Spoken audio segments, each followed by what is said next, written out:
Aliás, nesta segunda, o Instituto Ibope divulgou mais uma pesquisa com panoramas aí para a eleição de 2018. Na pesquisa estimulada para primeiro turno, o ex-presidente Lula aparece em primeiro com 35% das intenções de voto, seguido pelo deputado Jair Bolsonaro, que atinge 15%, e depois pela ex-ministra Marina Silva, com 11%.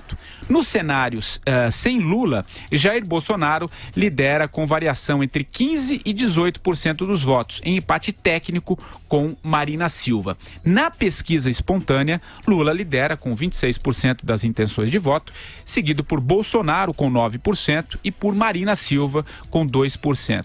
Nas panorâmicas aí nos cenários, né, melhor dizendo, de segundo turno, Lula também aparece à frente de Bolsonaro. Daqui a pouco a gente traz outros números também dessa pesquisa, mas, Vera, aqui, que leitura que você faz? Ainda é muito cedo, mas enfim, aponta aí um segundo turno entre Lula e Bolsonaro. Patrick, todas as reportagens sobre eleições, né, sobre pesquisas tão antes assim das eleições, começam com o seguinte disclaimer ali, o seguinte aviso. Se as eleições fossem hoje, seria esse, aquele resultado. Acontece que as eleições não são hoje, elas acontecem daqui a quase um ano, praticamente um ano. E acho que nunca, antes, em tanto tempo, a gente esteve tão longe de saber qual é o panorama que vai se apresentar efetivamente para o eleitor em outubro de 2018. Seja porque nem as filiações partidárias estão dadas por enquanto, não está dado quem vai poder ser candidato, não está dado o que o eleitor exatamente quer em 2018, e acho que essas pesquisas mostram isso de uma maneira muito clara, porque votos brancos, nulos, intenção de não voto, tudo isso é bastante alto também. E eu acho que que esses candidatos hoje colocados, muitos não estarão, e alguns que ainda não estão colocados estarão e serão candidatos, e até possivelmente com alguma chance, porque eu acho que as pessoas estão procurando um candidato para chamar de seu. Essa pontuação grande do Lula se deve, como a gente sabe, a gente tem dito isso aqui, a um recall que ele tem pelo fato de ter sido 2 vezes presidente da República, por ter um eleitorado que é fiel ao PT, e por hoje ser a pessoa que ainda é alguma referência numa esquerda bastante dizimada. Referência, mas por um certo passado, aí, uma espécie de sebastianismo. As pessoas acham que se o Lula voltar, as coisas vão voltar a ser como naquele período dele, sendo que ele pegou uma maré bastante favorável na economia mundial. Lula, estava numa outra circunstância pessoal e política que ele não está hoje. Então ele vinha de várias eleições que ele tinha perdido, tinha feito uma conversão ao altar da ortodoxia econômica, tinha o Palocci como avalista dessa conversão. Hoje em dia ele é um Lula 7 vezes réu, condenado já em primeira instância, que a gente não sabe se será candidato, bastante numa situação ali de vitimização e de confronto com as instituições, confronto inclusive com os agentes econômicos, com a imprensa, com o Ministério Público, com o Judiciário. Então isso torna ele um candidato diferente, e por isso mesmo eu acho bastante difícil de se viabilizar num segundo turno. Então, todas essas projeções hoje eu acho um tanto irreais. Acho elas estatisticamente irreais, politicamente irreais, e a gente ficar conjecturando muito em cima delas me parece um exercício um pouco, eu não sei, eu acho que é um pouco de perda de tempo. Lógico que isso é importante, lógico que isso vai determinar os movimentos, principalmente dos partidos, quem vai para que lado, quem vai buscar quais alianças. As pesquisas, tanto tempo antes das eleições, elas têm principalmente esse condão. Mas eu não acho que isso signifique que a gente vá ter um segundo turno Lula versus Bolsonaro. Eu acho, inclusive, isso bastante pouco provável. E você, Andreas, aliás, você vem batendo muito na tecla de que o ex-presidente Lula, caso não seja o candidato, caso ele não seja impedido, né, de ser o candidato, ele deverá estar no segundo turno, né? Você vem falando isso já. Bolsonaro. Ele, exato. Qual a leitura que você faz dessa pesquisa? Que depois a gente podia também trazer outros nomes, né? O próprio Alckmin, o Huck, o Luciano Huck aparece na pesquisa, o Dória, mas eu começo com você nessa leitura, vai lá. Eu divirjo um pouco da Vera sobre a antecedência, sobre a fraqueza de se avaliar o cenário com tanta antecedência, porque eu avalio que nós não teremos tantas mudanças até lá. Eu acho que os nomes são esses mesmos que estão aí. né? Como eu tenho falado aqui com grande frequência, até como reação do establishment, porque eu acho que a principal força em ação a partir de agora até a eleição será de reafirmação, de defesa, de proteção do establishment. Eu acho que os nomes serão esses mesmos aí. E é curioso, é uma tese a respeito da qual tem me batido muito. Eu acho que o Lula é a principal variável nessa equação, né? Eu acho que todos os agentes, todos os possíveis candidatos se organizam em função da presença do Lula, né? É como se torcessem para que o Lula disputasse. O próprio establishment torce por isso, né? O Lula é uma espécie de garantia de que nada mudará, né? Uma espécie de garantia de que as coisas continuarão assim. E ele Lula, e eu tenho falado isso aqui há um ano, o principal beneficiário por uma linha aberta pela Lava Jato, a linha jacobina da Lava Jato, que jogou na lama a atividade política igualmente, né? Sem distinguir. São todos crimes, todos precisam ser punidos, mas sem distinguir a corrupção para benefício pessoal, aquela em que o sujeito rouba e bota o dinheiro no bolso para ficar rico, e aquela outra, a meu ver, muito mais grave, porque tem a ver com um ataque, um assalto ao Estado para perpetuação no poder, aquela, a meu ver, movida pelo projeto de poder petista, de tomada do Estado, né? Tratando tudo isso igual, a corrupção do vagabundo que enche o bolso, com aquele projeto de financiamento de um partido para permanência no poder, é aquela tese de que na lama aquele que está lá há mais tempo e aquele que tem um recall, como a Vera disse, se beneficia. Porque se são todos bandidos igualmente, o Lula é aquele de que as pessoas, de modo geral, têm memória, né? As pessoas culpam a Dilma Rousseff pela desgraça econômica acontecida nos governos petistas. Elas não responsabilizam o Lula. Elas se lembram, podem pesquisar, elas se lembram de que no governo Lula eram felizes. Ninguém se preocupa, ninguém pensa que ali começou a lambança, que ali se plantou a semente para a desgraça econômica, para o endividamento da população. De modo geral, as pessoas associam ao Lula um período virtuoso na economia, de ascensão pessoal de suas vidas. Então, sim, o Lula é um jogador nesse cenário com viabilidade eleitoral, mesmo que não possa disputar a eleição. Vocês sabem que eu acho que ele disputará. Ele vai judicializar o processo, vai conseguir uma série de liminares e conseguirá disputar. Mas mesmo que ele não consiga, aquele candidato que ele apontar já está no segundo turno. Por outro lado, não creio que o Bolsonaro chegue lá, ao segundo turno. Acho que é um candidato viável, falo aqui sempre, acho que ele é forte, acho que ele tem os seus 10%, será influente, mas uma vez que o PSDB, a minha tese, uma vez que o PSDB apresente seu candidato, provavelmente Geraldo Alckmin, haverá uma desidratação dos votos do Bolsonaro. O que você acha, Marcelo Madureira? Primeiro que eu acho que a tese do Andreasa é bastante interessante e consistente. Olha só que contradição. Hoje, o garantidor do establishment, do atraso no Brasil, é a candidatura do Luiz Inácio Lula da Silva. E até uma, espero, improvável vitória. Mas o Lula, aquele que se diz o arauto da esquerda, o protetor dos pobres e desvalidos, ele hoje é o garantidor de que o Brasil permaneça exatamente como está. Agora, complementando isso, a Vera disse uma coisa muito importante. Na hipótese, quiçá tomara, queira Deus, remota do Lula ganhar essa eleição, ele vai assumir um Brasil em circunstâncias completamente diferentes, inclusive da própria imagem dele. Eu sou muito temeroso dessa hipótese, porque eu acho que ele tem radicalizado o discurso dele, que sempre foi um discurso de nós contra eles, e nós, no caso, são eles, e eles, no caso, somos nós, né? Então ele dividiu a nação brasileira de uma maneira que eu acho que eu jamais vista, né? Em lugares antípodas, eu não sei, e esses caras são capazes de arremessar o Brasil do pior dos mundos, Agora, com relação à pesquisa propriamente dita, é aquela velha história. São os dois candidatos, tanto o Bolsonaro quanto o Lula, que estão virtualmente em campanha. Eles estão virtualmente em campanha. né, fazendo caravanas, percorrendo o Brasil, lotando aeroportos e tal. Então, eu imagino que isso facilite um recall maior, né, ter uma resposta maior por parte de pesquisa.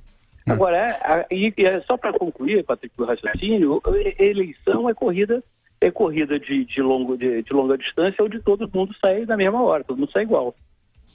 Pera. Bom, eu já cobri algumas na minha vida, estou meio velhinha já.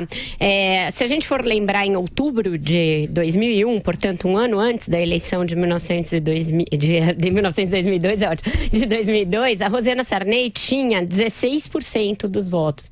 Ciro Gomes vinha logo atrás dela com 10%, o Lula tinha 31%. Serra mal aparecia, mal pontuava. Em fevereiro, ela chegou a uma situação de empate técnico com o próprio Lula e esteve em primeiro, portanto, nas pesquisas. Acabou que ela não foi candidata, o Ciro Gomes não foi para o segundo turno também, não ficou nem em terceiro lugar, ficou em quarto. Quem foi para o segundo turno foi o Serra. Por quê? Porque nessa hora o peso do partido tem importância, Patrick. O tamanho do partido, a musculatura do partido tem força. Então eu acho que é cedo para a gente analisar que um fenômeno como Jair Bolsonaro, que cresce na desesperança na política, que cresce na base do discurso da radicalização, que não tem um partido forte por trás dele, numa eleição que não vai ter dinheiro na campanha, que, portanto, a capilaridade do partido vai acabar jogando algum papel importante na eleição. Eu acho que é cedo para a gente achar que este fenômeno, que é um fenômeno inegável, que é um fenômeno que tem hoje eco na sociedade, não é uma bolha, não é nada disso, mas que é um fenômeno localizado num nicho muito ainda específico da sociedade. É cedo para a gente dizer se isso é sustentável. Eu não consigo, sinceramente, sob pena de achar que eu estou praticando um jornalismo que não vai se confirmar lá na frente, assegurar que o Bolsonaro tem fôlego para atravessar de outubro de 2017 até outubro de 2018 nesta situação. Mesmo porque ele vai ser confrontado com ele mesmo, confrontado com o que ele pensa, confrontado com a maneira como ele já votou no Congresso, com a falta de apoio na economia, com a falta de um time para chamar de seu, com a falta de um partido, com a falta de ideias. Então, isso tende a fazer com que ele desidrate e que as pessoas que têm peso numa eleição, que são empresários, formadores de opinião, etc., acabem por desconstruí-lo. Isso aconteceu com a Marina, isso aconteceu com o Ciro, isso aconteceu com vários desses candidatos a terceiras vias, candidatos a fenômenos eleitorais. Então, eu acho que requer um pouco de calma a gente analisar a pesquisa hoje. É por isso que eu tenho um certo pé atrás em analisar a pesquisa tanto tempo antes. Só para falar do Lula uma coisinha. Em relação ao Lula, eu acho que é diferente, porque ele é tão conhecido que a rejeição dele é uma coisa consolidada e é uma coisa que as pessoas já têm aquela convicção. Eu discordo do Andreasa quando ele diz que as pessoas não veem o Lula como causador de todos os males que o Brasil tem hoje. Vem uma grande parcela, uma parcela maior dos que veem nele uma solução, vê nele a causa dos males de hoje. Tanto é que a rejeição dele é maior que a intenção de voto hoje, o que praticamente o inviabiliza num segundo turno. Então eu acho que essa pesquisa não reflete o quadro que a gente vai assistir em outubro de 2018. Diga, Madu. Não, eu queria te perguntar justamente isso. Você não acha que esse resultado do Lula, esses 35%, 30 e poucos por cento, você não pode atribuir a uma parcela da população que vive à margem da política, vive da mão para a boca? Não só, porque 35% da população não representam esse extrato que você falou. Tem esse extrato, tem um extrato que ainda vota na esquerda, tem um extrato que é petista, tem uma soma disso tudo, eu acho. Não é um único perfil de eleitor. É uma mistura disso tudo. Mas eu acho que é limitado. Eu acho que tem um teto para isso. E o teto é essa rejeição monstruosa que ele tem hoje, justamente porque o projeto petista de poder ruiu. Ruiu na eleição do ano passado e eu acho que tende a se manter fora na próxima eleição. Não acho que é uma eleição com viés para o PT.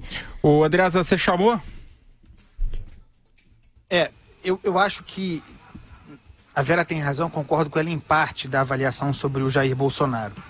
Eu mesmo disse na minha intervenção, tenho falado sobre isso, creio que ele desidratará, perderá densidade uma vez que, por exemplo, o PSDB escolhe o seu candidato. Acho que a definição do candidato do PSDB estabelecerá um marco concreto de recall para o eleitor, em busca de algum tipo de segurança, sem entrar no mérito, certo?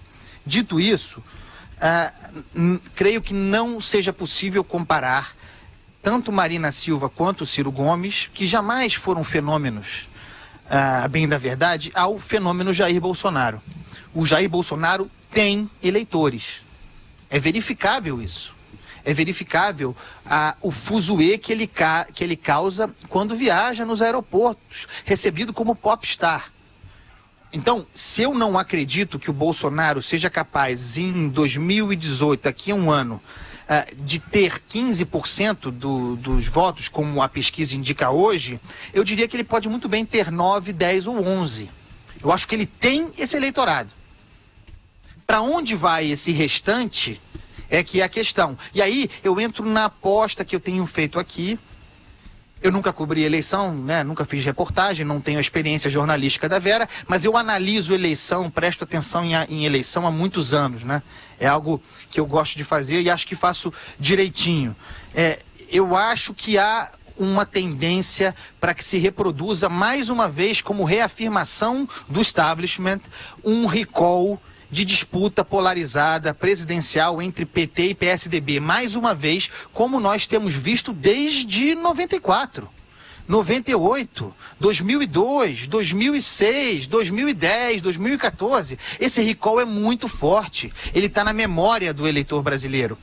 Mas há um movimento de mudança, está aí a Lava Jato. Eu acho que será uma frustração muito grande, porque ainda não será percebido pelo eleitor, ou não há tempo de influir na eleição. Como 2013, as manifestações, toda aquela conflagração, não influiu na eleição de 2014 da Dilma. Mais uma vez polarizada. Então, a análise que eu faço, que acaba resultando numa aposta, é que nós teremos novamente uma disputa, no final das contas, entre PSDB e PT. Gostem ou não, Lula ou o seu candidato contra, provavelmente, o Geraldo Alckmin, dessa vez, ao contrário de 2006, com um viés favorável para o candidato de centro-direita. Mas o Alckmin diz que não é de direita. Não importa o que ele diga. O que importa é como o eleitor o perceba. Eu acho que o eleitor o percebe como alguém de centro-direita. E aí é aí, nessa percepção, que ele captará alguns votos do Bolsonaro, o suficiente para colocá-lo no segundo turno. Mas é apenas uma análise honesta. Agora, a partir Eu acho que faz todo sentido essa análise do Andreasa, principalmente se o Lula estiver na cédula. Se ele for o candidato, eu acho que uma vaga no segundo turno já é dele, apesar desse teto, justamente porque ele também tem um piso alto. Então, né, ele tá praticamente no segundo turno se ele for candidato.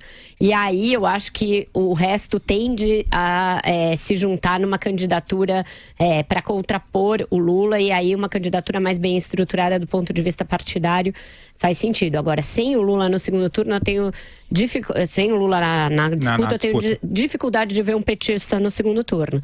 Aí eu acho que ganha possibilidade um segundo turno entre o candidato do establishment, que eu não sei se vai ser do PSDB ou do PMDB ou do DEM, por exemplo, porque, né, não necessariamente. É isso que eu queria que a gente explorasse um pouquinho mais também. E um outro candidato outsider. Aí eu acho que tem chance para um outsider no segundo turno. Diga, Madu. Fala, Madu. Não, eu discordo um pouco dessas opções aí, porque a minha sensibilidade de andar, conversar e tal, existe uma enorme desilusão do eleitorado com os partidos. Então, principalmente PT e PSDB, né? Para não falar o PMDB, porque o PMDB não é meio partido, né? O PMDB é como é que eu vou dizer, uma companhia, é uma SA. Mas hoje eu fico imaginando um candidato do PT ou do PSDB, ele não vai nem ter condição de ficar propondo, de colocar propostas. Ele vai ficar o tempo todo tendo que se explicar. O PT vai ter que se explicar, vai ter que explicar o mensalão, vai ter que explicar o Lula, vai ter que explicar a história toda do Zé Dirceu. O PSDB vai ter que explicar o Aécio, vai ter que explicar também o Petrolão e tudo mais. Então, eu conversando com as pessoas, eu não vejo nenhuma inclinação do eleitorado de votar nesses candidatos que estão aí, nesses que estão se apresentando. Até uma exceção que eu diria até é o próprio Jair Bolsonaro. Mas o Jair Bolsonaro é o Le Pen, né, o Le Pen brasileiro. ele é aquele que representa um pessoal mais de extrema direita, mais nacionalista, que tem um viés menos liberal, mais nacionalista, e o Bolsonaro tem uma característica que é muito parecida com o Ciro Gomes. Ele tropeça no próprio discurso, tropeça nas próprias palavras, o que tende a isolar muito ele do eleitorado. Ele seria, talvez, apesar de ser parlamentar já há muito tempo, digamos assim, uma coisa nova, mas o resto dos candidatos aí que estão se apresentando, eles, em princípio, eles têm uma rejeição do eleitorado, e os partidos nem se falam. Então, para mim, isso tudo é uma grande incógnita. Uma grande incógnita. Você queria falar um pouco dos outros, eu queria falar um pouquinho. O que vocês acham da Marina, que aparece aqui como a terceira... A melhor coisa da Marina que eu vi foi outro dia no Twitter. Ela fez um tweet ali dando uma, daquelas marinices dela e tal. Aí um comentarista escreveu assim, a senhora parece o mestre dos magos. Aparece em momentos chaves, fala uma frase de efeito e depois desaparece. Quem assistiu o desenho Caverna do Dragão vai entender. Exato. Eu achei muito engraçado. E é exatamente isso que ela me parece, e aparentemente não só a mim e ao comentarista do Twitter, mas também aos próprios correligionários, Patrick. Tem uma reportagem nesse fim de semana do estado de São Paulo mostrando que os próprios filiados da rede já estão, vamos dizer o português claro, de saco cheio da Marina e desse jeito de ser da Marina, que vai só na boa, que quando tá uma discussão importante no país se omite, se evita entrar em bola dividida, só quando já está tudo mais ou menos claro para onde vai a opinião pública, é que ela entra com uma opinião que geralmente reitera e vai na mesma linha do senso comum. Então isso está ficando claro. Ela perdeu o apoio principalmente dos empresários que ela tinha, o Guilherme Leal e outros. Então essa rede de sustentação, para usar um trocadilho ruim aí, ela perdeu também. E os seus próprios parlamentares têm se exposto mais e defendido opiniões com as quais a gente concorda ou não, geralmente a gente discorda, mais que ela. Eles têm dado mais a cara a bater do que ela. Então eu acho que ela, que já era uma candidata sem uma proposta, sem uma viabilidade em 2010 e 2014, agora ela é quase uma entidade ali pairando sobre o pleito, Andreasa, a Vera falou da Marina, mas eu queria, claro, se quiser fazer alguma colocação também nesse aspecto, mas eu queria trazer dois outros nomes também que aparecem nesse levantamento. A Marina tem 8, o Alckmin 5, você, claro, já falou um pouquinho, mas o Luciano Huck também aparece nessa pesquisa com 5% e o João Dória, o prefeito de São Paulo, com 4%. Patrick, tem um erro nessa pesquisa, Sempre tem. Não faz sentido a presença desses três numa eleição. Não é um dado da realidade que que haja Geraldo Alckmin, João Dória e Luciano Huck. Um desses não estará certamente no pleito, provavelmente 2 desses. Mas mesmo a presença de um já distorce esses números, Distribui votos entre eles, não é real. A presença desses 3 num cenário não é real e isso gera distorção na pesquisa. Dito isso, sobre a Marina, acho que ela fez escolhas muito erradas desde 2014. A principal delas foi a criação da rede. Vejam que em 2014, ela tinha o PSB, que é um partido de médio a grande porte, com estrutura, sobretudo no Nordeste, com capilaridade, com capacidade de fazer uma campanha. Ela não terá isso em 2018. Ela terá um partido irrelevante, sem força, sem tempo de TV. Então, a posição dela, como a Vera disse, é muito mais frágil em relação a 2014. E ela, um outro erro grave, é que, ela foi ministra do Lula, importante ministra. Ela não saiu do PT, como fizeram os do PSOL por ocasião do mensalão. Há uma confusão a esse respeito. Ela só saiu quando viu que não teria viabilidade de ser candidata a presidente. Quando ela viu que Dilma seria, que ela não seria escolhida do Lula. Ela ficou muitos anos a serviço do Lula. Isso é muito ruim, mas poderia servir a favor dela se ela se colocasse como alguém capaz de herdar os votos do Lula num cenário em que ele não esteja. Ela cresce no cenário em que ele não está, mas poderia crescer muito mais se perseguisse esse caminho como faz o Ciro Gomes. O Ciro Gomes faz uma leitura correta do cenário. O Ciro Gomes está apostando em que o Lula não participará. E eu acho que num cenário sem Lula, com a campanha rolando, o Ciro Gomes pode ser mais beneficiado do que a Marina em migração de votos. O que você ia falar, Vera? Não, deixa o Madureira falar, depois eu vou falar uma coisa sobre o Ciro. Diga, Madu. Bom, eu estive conversando esse fim de semana com o pessoal, amigos de vários partidos, dirigentes de vários partidos, PPS, principalmente do Novo, Partido Novo, e o Luciano Huck, ele vem tendo o hábito de bater na porta dos partidos em busca de legenda.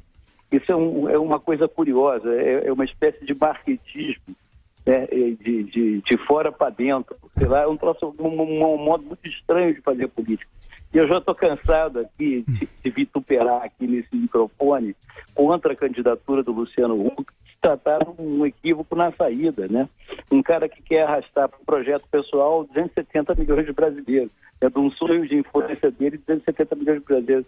Isso é de uma irresponsabilidade inacreditável.